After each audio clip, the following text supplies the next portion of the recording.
ప్రేమగల ప్రియమైన పరిశుద్ధుడైన సజీవమైన నిజమైన నిత్య జీవము కలిగిన సత్యదేవుడవైన మా పరలోకపు తండ్రి, మీరొక్కడవే దేవదేవుడు, రాజులకు రాజువు, ప్రభువులకు ప్రభు, సర్వంతర్యామి, సర్వవ్యాపి, ఆత్మస్వరూపి, అంతటా అన్ని సమయాల్లో ఉన్న దేవుడు. అందుకే మీ ప్రేమ కుమారుడు, మా రక్షకుడు యేసుక్రీస్తు ప్రభువారి నామమును బట్టి హృదయపూర్వకమైన కృతజ్ఞతాస్తుతి ఆరాధన చెల్లిస్తూ మీ పాదములు చెంతకు వస్తున్నాం. మా తండ్రి, పాటల ద్వారా మిమ్మల్ని స్తుతించి పాడి కీర్తించి గణపరచగలిగే ధన్యత మాకు ఇచ్చావు. పాలు పొందిన బిడ్డలందరిని బట్టి స్తుతిస్తున్నాం. చదువుకునే లేఖన భాగం ద్వారా మాతో మాట్లాడండి. నీ మెల్లని స్వరాన్ని వినిపించండి. ఆరాధన ఆత్మతో మమ్మల్ని నింపండి. ఆత్మతో సత్యముతో ఆరాధించడానికి కృప దయచేయి. నిష్ప్రయోజకుడు నన్ను జ్ఞాపకం చేసుకొని మీ సిలువ చాటును మరుగుపరిచి ఖాళీ చేసి ఆత్మతో నింపి మీరు వాడుకోమని కోర్చు. యేసు నామమున స్తుతించి ప్రార్థించి వేస్తున్నాము తండ్రి, ఆమేన్. కీర్తనలు 86, 8 నుంచి 17 వరకు నేను ఒక వచనం చదువుతాను, మీరు ఒక వచనాన్ని చదవండి. ప్రభువా, నువ్వు మహత్యము గలవాడవు, ఆశ్చర్యకారములు చేయువాడవు, నీవే అద్వితీయ దేవుడవు,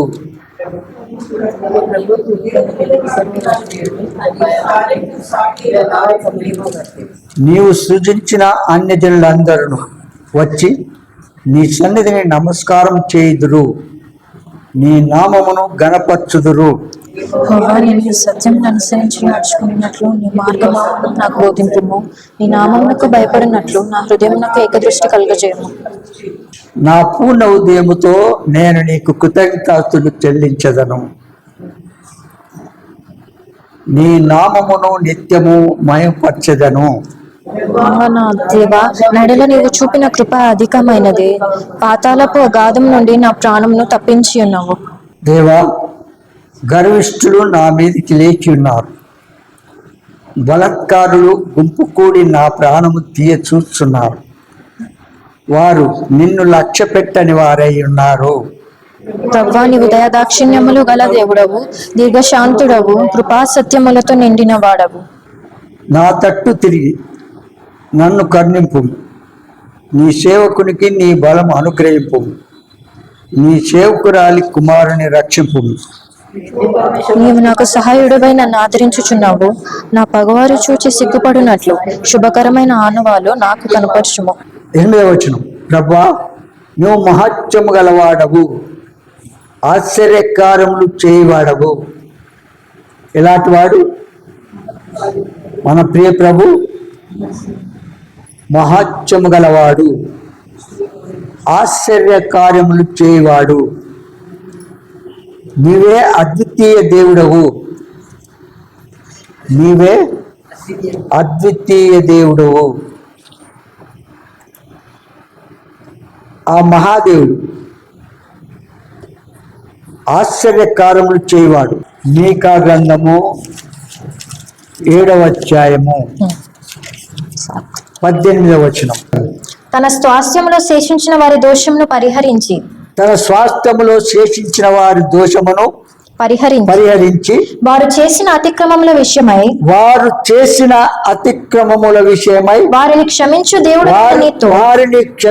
దేవుడవైన నీతో సముడైన దేవుడు ఉన్నాడా? ఆయన కనికరము చూపుటయందు సంతోషించువాడు గనుక నిరంతరము కోపముంచడు. ఏం చేయడు? నిరంతరము కోపముంచడు. ఎంత శ్రేష్టమైన దేవుడు చూడండి. వారిని తమ దోషమును పరిహరించి వారు చేసిన అతిక్రమణ విషయమై వారిని క్షమించు దేవుడవైన నీతో సమడైన దేవుడు ఉన్నాడా? ఆ మహాదేవునితో సముడైన వాడు ఒక్కడు కూడా లేడు, ఒక్కరు కూడా లేరు. కనుక యెషయా గ్రంథము 43:10-11 మీరు తెలుసుకొని నన్ను నమ్మి నన్ను నమ్మి నేనే ఆయనని గ్రహించినట్లు మీరును నేను ఏర్పరచుకొని నా సేవకుడు నాకు సాక్షులు. నాకు ముందుగా ఏ దేవుడును నిర్మింపబడలేదు, నా తర్వాత ఏ దేవుడు కూడా నుండడు.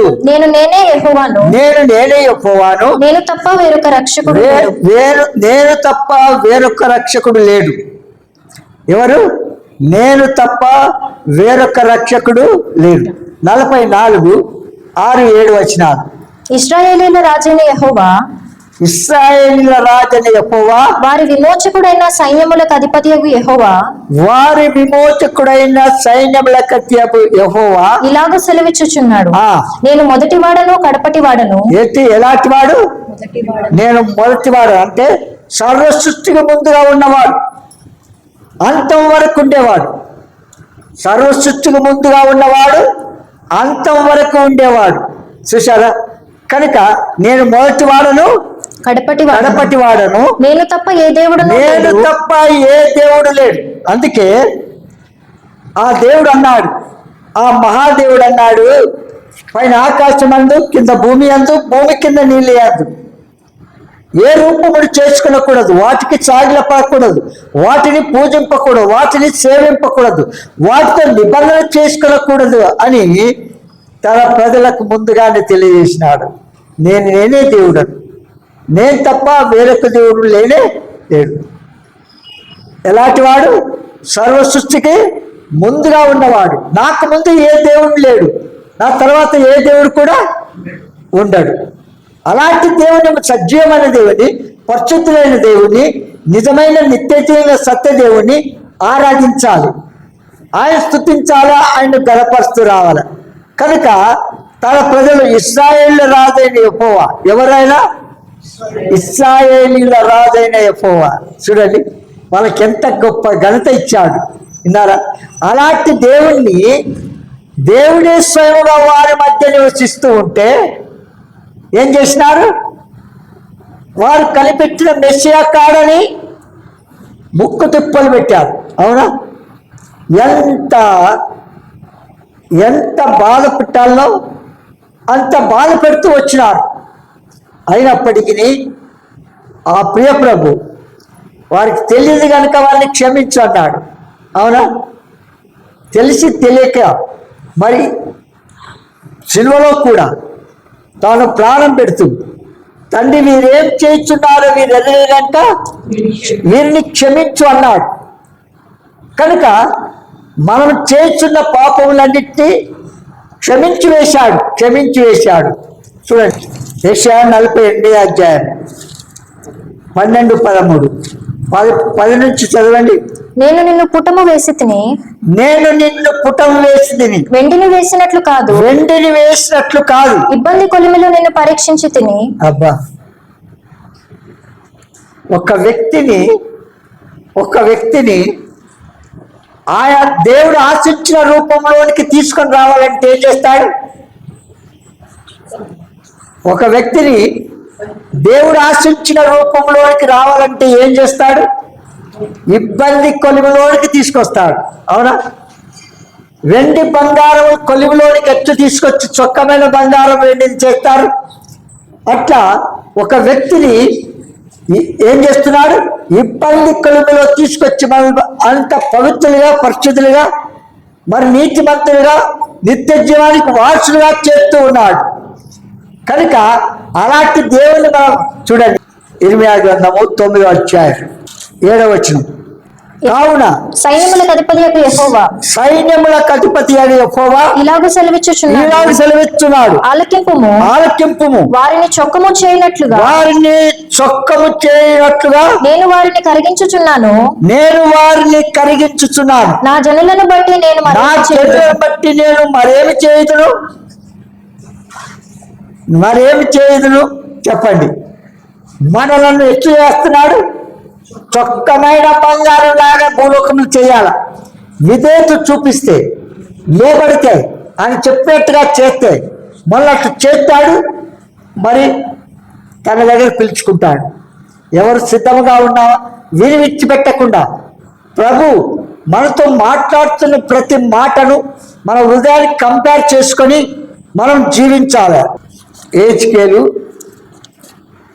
22వ అధ్యాయం 17 నుంచి చదవండి. మరియు యెహోవా వాక్కు నాకు ప్రత్యక్షమై ఇలా సెలవిచ్చాను. నరపుత్రుడా, ఇశ్రాయేలీయులు నా దృష్టికి మస్టు వంటి వారైరి. అందరూ కొలిమిలోని కొలిమిలోనికి ఇత్తడియు తగరమును ఇనుమును సీసమనేది వెండి మత్తులైన వారైరి. కావున ప్రభువైన యెహోవా సెలవిచ్చినదేమనగా, మీరందరూ మస్టు వంటి వారైరి. నేను మిమ్మును యెరూషలేము మధ్యను పోగు చేసేదను. ఒకడు వెండియు ఇత్తడిని ఇనుమును సీసమును తగరమును పోగు చేసి కొలిమిలో వేసి దాని మీద అగ్ని ఊది కరిగించినట్లు నా కోపము చేతను రౌద్రము చేతను మిమ్మల్ని పోగు చేసి అక్కడ మిమ్మల్ని కరిగించును. మిమ్మల్ని పోగు చేసి నా కోపాగ్నిని మీ మీద ఊదగా నిశ్చయముగా మీరు దానిలో కరిగిపోవుదురు. కొలిమిలో వెండి కరుగునట్లు మీరు దానిలో కరిగిపోవుదురు. అప్పుడు యెహోవానైన నేను నా క్రోధమును మీ మీద కుమ్మరించుతునని మీరు తెలుసుకొందురు. ఎంత చక్కటి మాట చూడండి. ఎంత మళ్ళను చొక్కమైన బంగారం లాగా చేయాలంటే పరిపూర్ణమైన విశ్వాసము, పరిశుద్ధత, నీతి కావాలంటే ఏం చేస్తాడు? ఇబ్బంది కొలిమిలో మనల్ని ఏం చేస్తాడు? పుటం వేస్తాడు. పుటం వేయడమే కాదు, ఆయన ఆశించిన రూపంలోకి మనల్ని తీసుకొస్తాడు. ఒక మనిషి అనుకున్నాడు, ఇటు పిలిస్తే అటు పోతాడు, అటు పిలిస్తే ఇటు పోతాడు. ఎన్నిసార్లు చెప్పినా లోబడు. ఎన్నిసార్లు దేవుడి కృప విస్తరిస్తూ ఉన్నప్పుడు వారి పట్ల కృప విస్తరించిన కొద్దీ ఇంకా అధికంగా చేస్తూ ఉంటారు. అధికంగా చేస్తూ ఉంటే తుంటినార మీద కొడతాడు. విన్నావా? ఎందుకు చెప్పండి? మనం తెలుసుకునే వరకు ఆయన ఉద్దేశించిన రూపంలోకి రావాలంటే మనం ఏం చేయాలి చెప్పండి? మనం ఏం చేయాలి? విధేయత చూపించాలి, ఆయనకు లోబడాలి, ఆయన చెప్పింది మనం చేయాలి. ఎందుకు ఆ విధంగా చేస్తున్నాడు అంటే మీకు చెప్తాను. ఎందుకు ఆ విధంగా మనల్ని చేస్తున్నాడంటే మనం వెంటనే విధేయత చూపించడము లేదు కనుక ఆయన చెప్పింది ఓవర్లుక్ చేస్తున్నాం. అంటే ఆయన చెప్పింది పట్టించుకోలేము, విని విడిచినట్టుగా విడిచిపెడుతున్నాం. ఇంకా ఏం చేస్తున్నాం? నాకు కాదు నీకెప్పుడు కూడా కాదు. ఎప్పుడు ప్రభు వచ్చేంత వరకు నీ లోకం ఇచ్చిపెట్టే వరకు నీ కొరకు మాట్లాడాయన. అవునా? కనుక ఏమంటాడు ఇక్కడ? నీవే ఆయన ఎలాంటి వాడు చూడండి. 86:9 వచనం. ప్రభువా, దేవతలలో నీ వంటి వాడు లేడు. నీ కార్యములకు సాటి అయిన కార్యములు లేవు. ఒక్క నిమిషం. దేవతలలో నీ వంటి వాడు లేడు. నీ కార్యములకు సాటి అయిన కార్యములు లేవు. ఆయన కార్యములు ఎంతో ఆశ్చర్యకరమైనవి, ఎంతో అద్భుతమైనవి. అసాధ్యమైన కార్యములను సాధ్యం చేసే దేవుడు, అసాధ్యమైన కార్యములను సాధ్యం చేసే దేవుడు. చూడండి, దానియేలు సింహబోన్లో వేసినారు. దేవుని బట్టి వేసినారు, పాపం చేయడం బట్టా? ఆ ప్రభు కొరకు లోకంలో సత్యదేవుని కొరకు వారి ప్రారంభించడానికి వెనుకాడలేదు. వారి నమ్మిన దేవుడు నిజమైన సజీవమైన నిత్య జీవం కలిగిన సర్వలోక సృష్టికర్త, ఆయన తప్ప వేరొక దేవుడు లేనే లేడు. మమ్మల్ని రక్షించకు సమర్థులైన దేవుడు మా దేవుడు అన్నారు. అవునా? అంత ఛాలెంజ్ వ్యవస్థలైన పిల్లలు చూసి ముందుగానే సిద్ధం చేశారు. శత్రువు సాతాను అపవాది మరి శాస్త్ర పరిచయం లాంటి లక్షణాలు చెందినటువంటి ప్రజలు వారిని ఎన్ని మేలు చేస్తూ వచ్చినప్పటికీ ఆ వ్యక్తిని చంపడానికి చూస్తూ వచ్చినారు, వెంటాడుతూ వచ్చినారు. రాజుకు సలహా ఇచ్చారు, రాజా నీ చెప్పినటువంటి చేయి, నీకు తప్ప ఇంకెవరి కూడా మొక్కద్దు చేయకూడదు అన్నాడు. అంటే రాజా మీరు సెలవిచ్చిన మీ ఆజ్ఞకు అతిక్రమించి ఈ విధంగా ఈ పిల్లలు నడుస్తున్నారు. చూడండి, ఇక్కడ ఇన్ఫర్మేషన్ అక్కడ అందిస్తున్నారు. చూడండి, అనుదినము ముమ్మారు ఆయన ప్రభు వారి దేవుణ్ణి ఆరాధిస్తూ పూజిస్తున్నారు, నిన్ను తప్ప ఇంకా వేరే వారిని అడగకూడదంటే అన్నారా?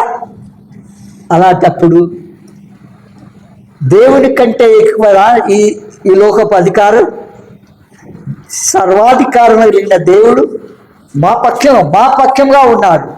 రక్షించకు సమర్థుడైన దేవుడు. అవునా? సింహపు బోన్లో వేయడానికి పోతే ఏం జరిగింది? ఎవరైతే వేయడానికి పోయినో వారిని ఎముకలు సహా చూరుసుడు చేశాయి. ఎముకలు కూడా చూరుసుడు చేసినాయి. ధాన్యాలు ముట్టినాయా? తోకాడికింత కూర్చున్నాయి చూసుకుంటా. ఏం చేసినాయి? సింహం బోన్లో చూసుకుంటా కూర్చున్నాయి, దగ్గరకు పోయినాయా? కనుక అలాంటి గొప్ప దేవుని ఎంత స్తుతించినా మనం ఆరాధించినా తక్కువే. కనుక చూడండి 15వ వచనం, ప్రభువా నీవు దయాదాక్షిణ్యము గల దేవుడు, నీవు దాక్షిణ్యము గల దేవుడు, దీర్ఘశాంతుడవు, దీర్ఘశాంతము కృపాసత్యములతో నిండినవాడవు. ఇలాంటి దేవుడు దీర్ఘశాంతము మరి కృపాసత్యములు కలిగినవాడు. కీర్తనలు 25వ అధ్యాయం 8వ వచనం, యెహోవా ఉత్తముడును యథార్థవంతుడునై ఉన్నాడు. కావున తన మార్గమును గూర్చి ఆయన పాపులకు ఉపదేశించును. తన మార్గం నుంచి ఏం చేస్తాడు?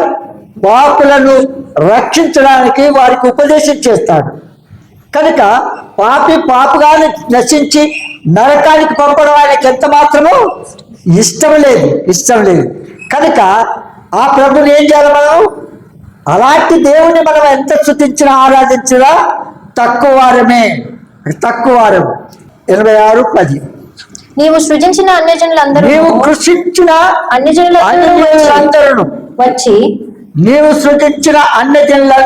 వచ్చి నీ సన్నిధిని నమస్కారం చేయుదురు, నీ నామమును ఘనపరచుదురు. ఏం చేస్తారు?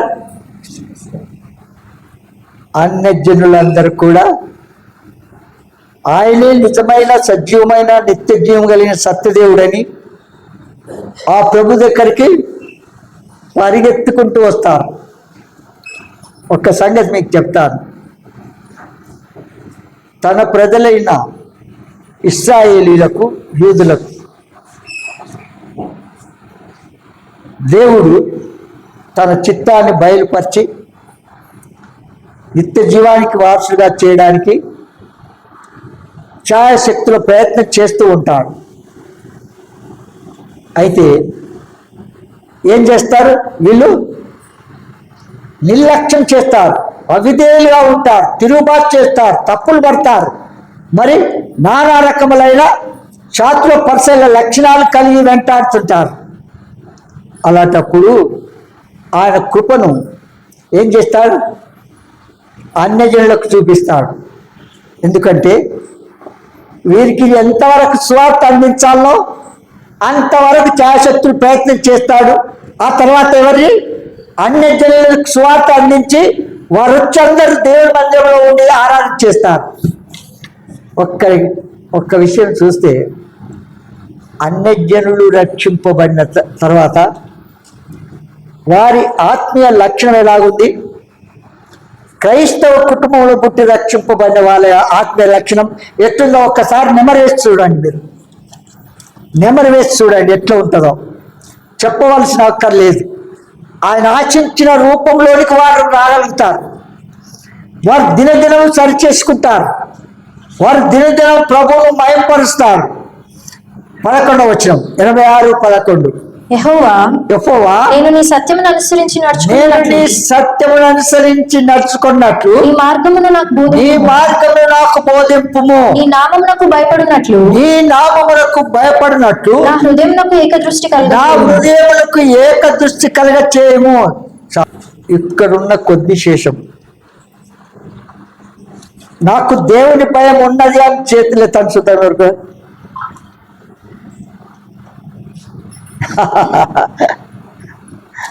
దేవుని భయం ఉంది అని అంటే చూడండి, మీరు అందరు చేతులు ఎత్తే మంచిదే, కానీ దేవుడు చెప్పింది వింటారా? 10 గంటల 10:30 కంటే 8 గంటలకు వస్తున్నారు. దేవుడు వద్దన్నాడేమో, పరిశుద్ధాత్మ దేవుడు వద్దన్నాడా? వద్దన్నాడా అంటున్నా.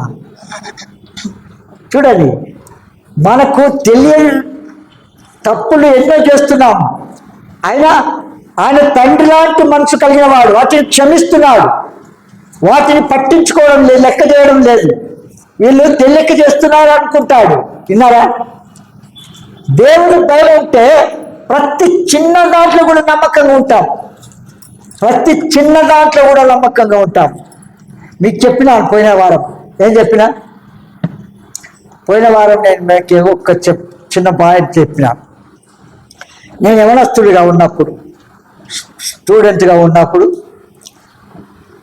మందిరంలో కృపచేత రక్షింపబడిన తర్వాత ఈ సేవకులు ఇద్దరు భార్యాభర్తలు వాళ్ళు ఫ్రీగా ఉన్నప్పుడు ఆ వసారాల్లో ఆకలి ముందు ఉంటుంది కదా మందిరం స్థలం, ఆ స్థలంలో సాయంకాలం అట్లా కూర్చొని ఏం చేస్తారు, మాట్లాడుకుంటూ వాళ్ళకి ఇష్టం వచ్చిన ఏదైనా వస్తువులు ఉంటే వాటి తినడానికి ఏం చేస్తారంటే పల్లీలు తీసుకున్నారు. ఒకరోజు పల్లీలు తీసుకొని అవన్నీ పొట్టు అంతా తీసి అది చేసి ఏం చేస్తారంటే ఆ పొట్టులో కూడా ఆ పల్లీల్లో కూడా మొలకెత్తే అది ఉంటుంది కదా, దాన్ని తినకూడదు పారేసి ఇచ్చేవాళ్ళు. అయితే వాళ్ళకి నేను ఒలిచిపెట్టేవాడిని. అయితే అందులో సగం ముక్క కూడా నోట్లు వేసుకుంటే తప్పు చేస్తున్నాను అనిపించేది. ఏం చేస్తున్నా, వాళ్ళ ఆజ్ఞ లేకుండా నేను నోట్లో వేసుకుంటే నేను పాపం చేసేవాడిని అనుకునేవాడిని. అంత చిన్న దాంట్లో ఉన్నప్పుడు మీరు ఎట్లున్నా చెప్పండి, అన్ని విషయాల్లో చెప్పండి. నీ జీవితం ఎలా సిద్ధపడుతున్నావు? ప్రభు ఇంత ప్రయాసపడి మీరు సిద్ధపరిస్తే కూడా విని ఈ చెవులో ఇచ్చిపెట్టేస్తున్నావు. అవునా? ఆరాధన చేయడానికి, ప్రార్థన చేయడానికి నేర్చుకునే ఈ వల్లించే మాటలతోనే సరిపోతున్నాము. దేవుడు ఆశించిన రూపం తెస్తున్నామా? ఇదే చూపిస్తున్నామా? ఎంత దీర్ఘశాంతం కలిగిన వాడు, ఎంత దయాలు, ఎంత కృప కలిగిన వాడు, ఎంత ప్రేమ కలిగిన వాడు చెప్పండి. మనకు ఆ ప్రేమ ఉందా? ప్రేమ అంటే ఏదో మనకు తెలియదు. అవునా? ఏం చేస్తాము? 143:8 చదవండి. నీ యందు నేను నమ్మకించున్నాను. ఉదయమున నీ కృపావార్తను నాకు వినిపింపుము. నీ వైపు నా మనస్సు నేను ఎత్తుకొంచున్నాను. నేను నడవలసిన మార్గం నాకు తెలియజేయము. చూసావా? గ్రంథకర్త, రచయిత దావీదు ఒక ఆర్డినరీ మ్యాన్ కాలేనా? ఇశ్రాయేలు ప్రజలందరికీ రాజుగా కింగ్. ఆ కింగ్ దేవుని దగ్గర ఎట్లా ఉంటున్నాడు చెప్పండి? ఆ రాజు ఎలాగుంటున్నాడు? నీ వైపు నా మనస్సు నేను ఎత్తుకొంచున్నాను. మనం ఈరోజు పోయి బైబిల్ మూసే మళ్ళీ ఎప్పుడో తెరుస్తాం. అవునా? ఎప్పుడో తలంపు వచ్చినప్పుడు, చదువుకోవాలన్నప్పుడు మా వర్ష వాక్యం చదువుకోవాలా, బైబిల్ తీసుకుంటాం. లేదంటే పడుకుంటప్పుడు తీసుకుంటాం. అవునా? ఇదెంత ఆయన ఎంత చూడండి. నీ యందు నేను నమ్మక ఉంచున్నాను. ఎవరి మీద? దేవుని మీద. రాజు పరిపాలన విషయంలో ప్రతి రాజులకు ఒక దైవజనులు ఉండేవారు. ప్రవక్తలను దగ్గర నుంచి వారు చేయబోయే కార్యములు ప్రవక్తలకు చెప్పి, ప్రవక్తలు దైవ చిత్తాలు తెలుసుకొని వెళ్ళండి మీకు ఇస్తాడు అంటే అప్పుడు వెళ్ళేవారు. ఇప్పుడు మనం ఏ ఊరికి పోయినా చివరికి చెప్పక్కర్లేదు, సేవకుడిని చెప్పక్కర్లేదు. దేవుడు నా దగ్గర ఉన్నాడు కనుక నేను నా ఇష్టం వచ్చినట్టు చేస్తా అనుకుంటాను. అవునా? ఆయన ఎందుకు ఇప్పుడు ఇంటి దగ్గర మన పిల్లలు చదివించుకోవచ్చు. అవునా? స్కూల్కి ఎందుకు పంపాలి? స్కూల్కి ఎందుకు పంపాలి చెప్పండి? మనకు చదువు వస్తుంది కదా, సర్టిఫికేట్ ఇస్తారు, మనమే ఇస్తాం, సరిపోతుందా? ఎప్పుడైనా సరే మా దినాల్లో మేము ఎక్కడ వెళ్ళాలంటే ప్రార్థన చేయించుకొని వెళ్ళిపోయేవారు. ఇంటికి ఎక్కడ వెళ్ళినా కూడా, ఏదైనా ఇంటర్వ్యూ ఉన్నదంటే కూడా, ఏదో ఉంటే సంఘముకు తెలియకుండా, సేవకుని తెలియకుండా వెళ్ళేవారు కాదు. వారు పట్టుదలతో ప్రార్థన చేసేవారు. ఒక విషయం మీకు చెప్తాను చూడండి, చెప్తూ ఉంటే నాకు ఒక ఇంటర్వ్యూ అయిపోయింది, సెలెక్ట్ అయిపోయా. ఆర్డర్స్ నాకు పంపడానికి వాళ్ళు తెలుసుకున్నారు, నేను సెలెక్ట్ అయినాను. తెలుసుకున్న తర్వాత అడ్రస్ తెలియదు, ఎట్లా ఇన్ఫర్మేషన్ ఇవ్వాలి అని ఒక దినం ప్రార్థన చేస్తున్నారు. రాత్రి సాయంకాలం నేను ఏం చేసిన, ఇంటర్వ్యూ ఇచ్చేసిన కదా, ఎవరు సెలెక్ట్ అయ్యారో చూద్దామా, వెళ్ళి కనుక్కుందామని నేను హైదరాబాద్ నుంచి వెళ్ళిపోయినాను. వెళ్ళిపోతే వాళ్ళు ప్రార్థన చేస్తుంటేనే నాకు తెలిసిపోయింది ఏంది, నేను సెలెక్ట్ అయ్యాను. అంటే ఏంటి చెప్పండి? అంత బాధ్యతతో ప్రతి ఒక్కరి విషయం ఏం చేస్తున్నారు, వారు ప్రార్థన చేస్తున్నారు. విన్నారా? కనుక వీరు ప్రవక్తలకు, వారి రాజులకు ప్రవక్తలు ఇచ్చినారంటే వారు చేయబోయే కార్యములన్నీ కూడా ప్రవక్త ద్వారా దేవుని చిత్తాలు తెలుసుకొని పనులు చేస్తున్నారు రాజులు. మనమైతే ఆ రాజుల కంటే రాజులం. ఇప్పుడు మనం రాజనమ్మల కంటే రానమ్మలం కదా. ఎన్ని వచ్చిన మళ్ళీ చదవండి. నేను నీ యందు నేను నమ్మకం ఇచ్చా. ఎవరి మీద నమ్మకం ఇచ్చాడు? దేవుని మీద నమ్మకం ఉంది. కొందరికైతే దేవుని మీద నమ్మకం లేదు. ఏం చేస్తారు? సొంత ఇష్టాలు చేసుకుంటూ వెళ్ళిపోతారు, దైవ చిత్తానికి ప్రతికూలంగా ప్రవర్తిస్తారు. ఉదయమున నీ కృపావార్తను నాకు వినిపింపుము. మనం ఏం చేస్తాం? ఉదయం లేవగానే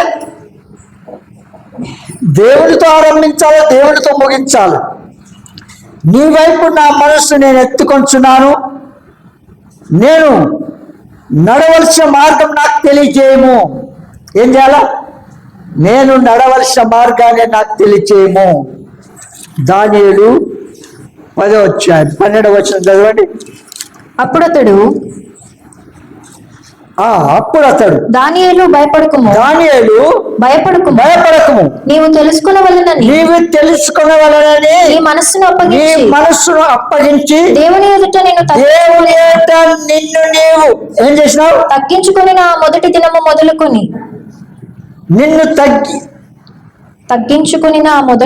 మొదలుకొని నీవు చెప్పిన మాటలు వినబడినవి కనుక నీ మాటలను బట్టి నేను వచ్చి తిని. ఎంత చక్కని మార్గం చూసావా? అబ్బా, దానియేలు ప్రార్థన చేస్తూ ఉంటే దేవుడు ఆన్సర్ చెప్తున్నాడు. ఏమని? ఎక్కడున్నాడు చెప్పు. దేవుడు గుడ్డివాడు అడిగిందంట, ఎట్టున్నాడు చెప్పండి అంటే, అరే గుడ్డివాడు నీ కళ్ళే లేవు ఎట్లా చూస్తావు అన్నాడంట. అర్థమైందా? నీ కళ్ళు లేవు దేవుడు చూపించమంటావురా అంటాడంట. అంతటా అన్ని సమయాల్లో అందరి ఆనాడు దానియేలుతో నాడు, ఈనాడు నీతో నాతో అంటున్నాడు.